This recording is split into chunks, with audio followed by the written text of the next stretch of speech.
Hi everyone, my self Mukesh Bijja from space engineering academy. మీ అందరికీ తెలుసు, ఈ ప్లాట్ఫామ్ ద్వారా మీకు అవసరమైన every corner of information, it might be notification or the recruitment process or the exam or admit cards or any update for your career మనం దీని ద్వారా ఇన్ఫార్మ్ చేయడానికి ట్రై చేస్తున్నాం. దాంట్లో భాగంగానే one of the good opportunity I'm going to reveal now, that is a BDL recruitment as a management trainee. Fortunately, the posting will be in the Telugu states itself. అయితే Telangana, ఏపీలోనే, mostly తెలంగాణలోనే posting అవ్వడానికి 99% chance ఉన్న ఒక notification.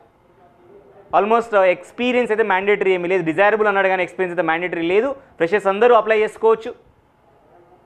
CBT exam రాయండి, దీంట్లో దాంతోపాటు interview attend చేయండి. డెఫినెట్గా మన హైదరాబాద్లో ఉన్న లొకేషన్స్లో చూసుకుంటే కంచన్బాగ్ కానివ్వండి, లేకపోతే కార్పొరేట్ ఆఫీస్ ఎక్కడైతే గచ్చిబౌలి ఉంది అక్కడ కానివ్వండి, లేకపోతే బానూరు సంగారెడ్డిలో కానివ్వండి, లేకపోతే విశాఖపట్నంలో కానివ్వండి, ఇబ్రాహీంపట్నంలో కానివ్వండి, ఇట్లా హైదరాబాద్ పరిసరాల్లోనే ఇస్తారు, except Visakhapatnam.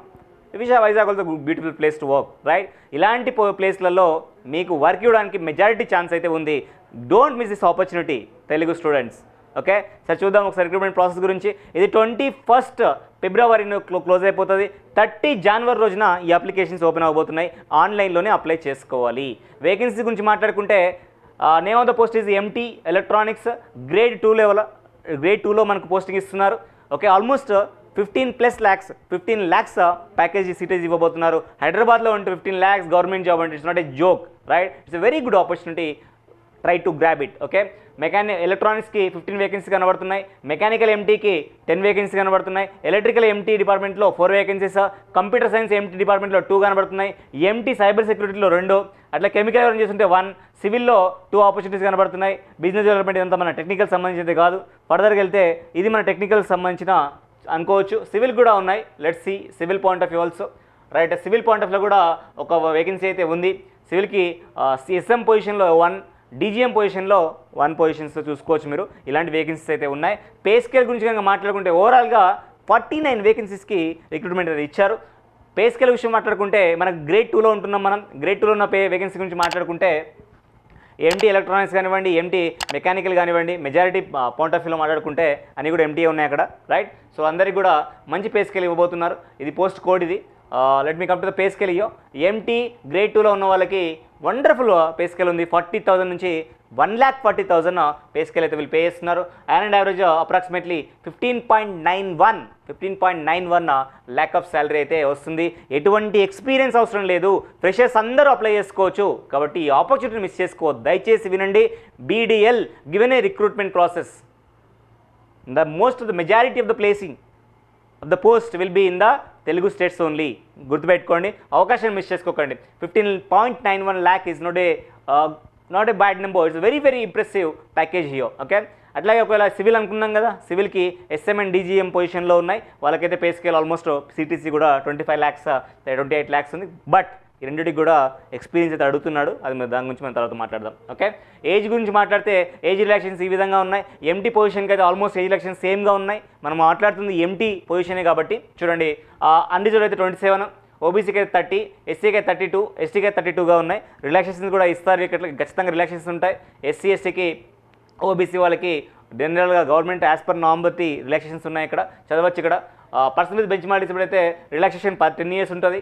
Okay, and above the relaxation for the candidate belong to the SC. అంటే ఒకవేళ PWDలో వాళ్ళు కనుక SC ST వాళ్ళు ఉంటే, నాన్ క్రిమినల్ వాళ్ళు ఉంటే ఇంకొద్ది ఎక్కువ ఉంటున్న విషయం కూడా వీళ్ళు చెప్తున్నారు. And upper age limit relaxation 5 years for the candidate ordinary domiciles, అంటే JNK జమ్మూ కాశ్మీర్లో కనుక ఇన్ఫ్లుయెన్స్ అయిన వాళ్ళు ఉంటే వాళ్ళకి ఇస్తా అని చెప్తున్నారు. అండ్ సరిపోతుంది మనకి. ఆల్మోస్ట్ ఈ ఏజ్లో ఉన్న వాళ్ళందరూ కూడా అప్లై చేసుకోవడానికి అయితే ఉంది. కానీ SC STకి సపరేట్గా 3 years 5 years అండ్ OBCకి 3 years అనేది మాత్రం ఇక్కడ మెన్షన్ చేయలేదు. Let me go through here. Yes, అట్లాంటిది మెన్షన్ చేయాలి కాబట్టి దీన్నే ఫైనలైజ్గా అనుకోవాలి. జనరల్గా అయితే SC STకి 5 years, OBC non criminal area వాళ్ళకి 3 years అయితే ఇస్తూ ఉంటారు. బట్ అది ఇక్కడ వీళ్ళు ఇవ్వలేదు. డైరెక్ట్ ఏమంటున్నారు, person with bench mark disability ఉన్న వాళ్ళకి మాత్రం అప్పర్ ఏజ్ లిమిట్ అనేది 10 years వరకు రిలాక్సేషన్ ఉంటుందని వీళ్ళైతే చెప్తున్నారు. Okay, right? ఇక్కడ చూసుకుంటే క్వాలిఫికేషన్ ఏముండాలి sir? MT electronics, mechanical, electrical, computer science వీళ్ళు ఎవరైనా కానివ్వండి, వాళ్ళకి ఫస్ట్ క్లాస్ బ్యాచిలర్స్ డిగ్రీ ఉండాలి. బీటెక్ కానీ BE కానీ రెస్పెక్టివ్ డిసిప్లిన్లో. ఎలక్ట్రికల్ వాళ్ళకి ఎలక్ట్రానిక్స్ వాళ్ళకి ఎలక్ట్రానిక్స్, మెకానికల్ వాళ్ళకి మెకానికల్, ఎలక్ట్రికల్ వాళ్ళకి ఎలక్ట్రికల్, అట్లా కంప్యూటర్ సైన్స్ వాళ్ళకి కంప్యూటర్ సైన్స్లో. ఓకే, సైబర్ సెక్యూరిటీ ఉన్న వాళ్ళకైతే సైబర్ సెక్యూరిటీ మీద ఉండాలి. ఓకే, కెమికల్, సివిల్ వాళ్ళకి సివిల్ మీద ఉంటే సరిపోతుంది. ఇట్లా రెస్పెక్టివ్ ఎడ్యుకేషన్ అయితే ఖచ్చితంగా ఉండాలి. రైట్, సివిల్ వాళ్ళకైతే బ్యాచిలర్స్ డిగ్రీ అందరికీ కూడా ఫస్ట్ క్లాస్ అంటే ఖచ్చితంగా 60% మార్క్స్ ఖచ్చితంగా ఉండాలి. ఎవరికంటే అన్రిజర్వ్డ్, ఓబీసీ అండ్ ఈడబ్ల్యూఎస్ వాళ్ళకి. ఎస్సీ ఎస్టీ వాళ్ళకైతే 55% మార్క్స్ ఉన్నా కానీ మీరు అప్లై చేసుకోవచ్చు. ఓకే, ఇంకా ఫర్దర్గా డీటెయిల్స్లోకి వెళ్తే మరి కొంతమంది అలైడ్ బ్రాంచెస్ ఉంటాయి. గుడ్ న్యూస్ ఒకటి వచ్చాడు, ఏంటంటే అలైడ్ బ్రాంచెస్ని కూడా ఎలక్ట్రానిక్ కింద కన్సిడర్ చేస్తారంట. Disciplines of engineering considered equivalent by BDL, అంటే ఎలక్ట్రానిక్స్ కింద దేని కన్సిడర్ చేస్తారంట? ఈసీని కన్సిడర్ చేస్తారు, ఎలక్ట్రానిక్ ఇంజనీరింగ్ కన్సిడర్ చేస్తారు, ఈఐఈని కన్సిడర్ చేస్తారు, ఈడీటీని కన్సిడర్ చేస్తారు, ఏఈఈని కన్సిడర్ చేస్తారు. ఇవన్నిటిని కూడా ఎలక్ట్రానిక్స్ కింద కన్సిడర్ చేస్తారు.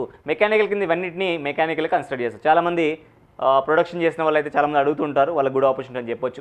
ఎలక్ట్రికల్కి కూడా electrical engineering, electronics engineering, electrical and instrumentation and control engineering చేసిన వాళ్ళని కూడా దీన్ని కన్సిడర్ చేసుకుంటారు. కంప్యూటర్ సైన్స్కి మాత్రం ఎటువంటి అలైడ్ ఇవ్వలేదు. ఏఎంఎల్ కానివ్వండి, ఏఐడి కానివ్వండి, సిఎస్సి కానివ్వండి, సిఎస్ఓ కానివ్వండి, ఏమీ ఇవ్వలేదు.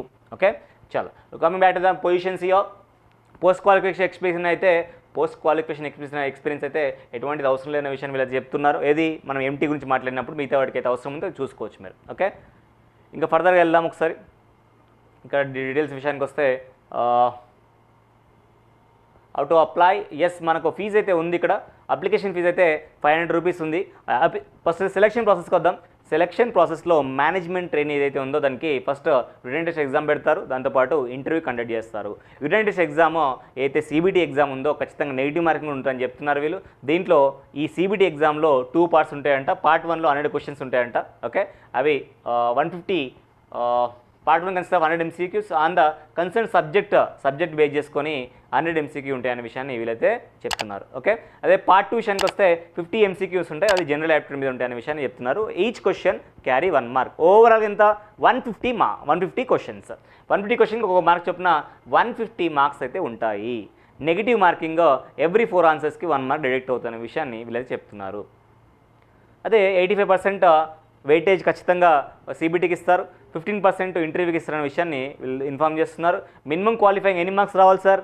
60% మినిమం మెయింటైన్ చేయాలి. ఎవరు? ఈడబ్ల్యూఎస్ అండ్ అన్రిజర్వ్డ్ వాళ్ళు. 50% for SC ST OBC non criminal layer వాళ్ళు. వీళ్ళందరూ కూడా 50, వీళ్ళందరూ కూడా 60 మెయింటైన్ చేస్తే సరిపోతుంది. సిబిటీలో క్వాలిఫై అయిన వాళ్ళకి 1:10 రేషియోలో ఇంటర్వ్యూకి పిలుస్తున్న విషయాన్ని వీళ్ళైతే ఇన్ఫార్మ్ చేస్తున్నారు. Okay, these are general information. డిఏపిఐ ఇవన్నీ కూడా ఉంటాయి. ఏదైనా సెంట్రల్ గవర్నమెంట్ జాబ్లో వండర్ఫుల్ ఆపర్చునిటీస్ మనకైతే ఉంటాయి. ఓకే, అప్లై చేసినప్పుడు మాత్రం ఫీ పే చేయాల్సి వస్తుంది. Some of the students were exempted here.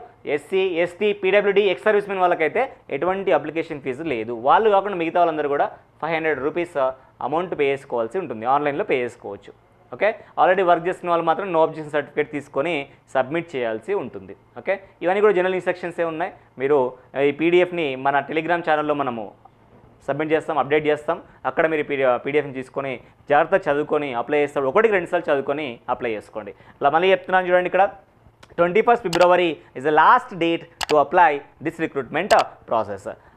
Online registration slip, hard copy, mandatory documentation. Yeah, just we go through the details here. 21st మాత్రం last డేట్గా ఉంది. ఇంకోటి ఇక్కడ మెన్షన్ చేశాడు, last date of receipt of online registration slip, hard copy along with mandatory documents of application against AM legal, SM civil, DGM civil. అంటే మన ఎంటీకి అయితే కాదు, వేరే పొజిషన్స్కి ఇస్తున్నాడు. అది 28th February వరకు ఉందంట. ఓకేనా, క్లియర్? దీన్ని బేస్ చేసుకొని అప్లై చేసుకోండి. అండ్ గుర్తుపెట్టుకోండి, this is a wonderful opportunity for the students who already graduated or freshers in the Telangana or AP states. ఎందుకంటే మన తెలుగు స్టేట్స్లో పొజిషన్ ఇవ్వబోతున్నాడు కాబట్టి, పోస్టింగ్ ఇవ్వబోతున్నాడు కాబట్టి ఈ ఆపర్చునిటీని అందరినీ యూటిలైజ్ చేసుకుంటారని కోరుకుంటున్నాను. And one more, if you really like our content, please like the video and subscribe our YouTube channel Space Engineering Academy and support us, and share it in the near and dear ones, and especially with respect to the educational groups. ఏవైతే education groups తెలిసినవి ఉంటాయో దాంట్లో ఈ వీడియోని share చేయండి. That by at least useful అనుకున్న వాళ్ళకి, అవసరమైన వాళ్ళకి డెఫినెట్గా రీచ్ అవ్వడానికి ఛాన్స్ ఉంటుంది. Thank you.